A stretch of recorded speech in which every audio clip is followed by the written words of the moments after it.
Hi అండి. ఇప్పుడైతే మనం పన్నీర్ టమాటా కర్రీ వండుకుందామండి. ముందుగా పన్నీర్‌ను కత్తిరించి శుభ్రంగా కడిగి కట్ చేసుకోవాలండి. పన్నీర్ ముక్కల్ని చిన్న చిన్న ముక్కలుగా కట్ చేసుకోవాలండి. ఇప్పుడు నేనైతే పన్నీర్‌ను కట్ చేస్తున్నానండి. ఇంకా కట్ చేయడం అయిపోయింది. ఇలా చిన్న చిన్న ముక్కలు కట్ చేసి ఇంకా ఒక కంచుట్లో సరిపడా అంత ఆయిల్ వేసుకొని పన్నీర్ ముక్కలనైతే లైట్ బ్రౌన్ కలర్ వచ్చేదాకా వేయించుకొని పక్కన పెట్టుకోవాలండి.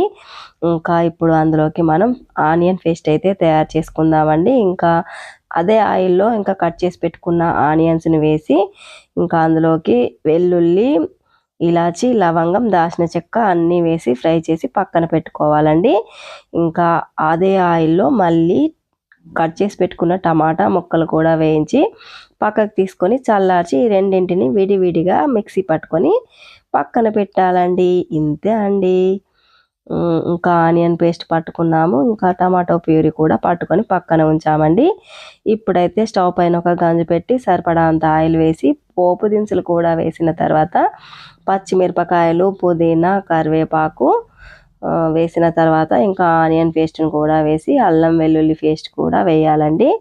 చక్కగా ఫ్రై చేసుకున్న తర్వాత ఇంకా గ్రీన్ పీసెస్ కూడా వేసామండి. పచ్చి బఠానీలు ఇంకా అవి వేసి ఫ్రై అయిన తర్వాత కర్రీకి సరిపడా పసుపు కూడా వేసి ఇంకా కొత్తిమీర వేసి ఫ్రై చేసి గ్రైండర్ పట్టుకున్న టమాటా ప్యూరీని అయితే వేసామండి. ఇప్పుడు పచ్చి మసాలా, గరం మసాలా వేసి ఇంకా టమాటాను చక్కగా ఫ్రై చేసుకొని కర్రీకి సరిపడంత ఉప్పు అయితే వేసుకున్నామండి.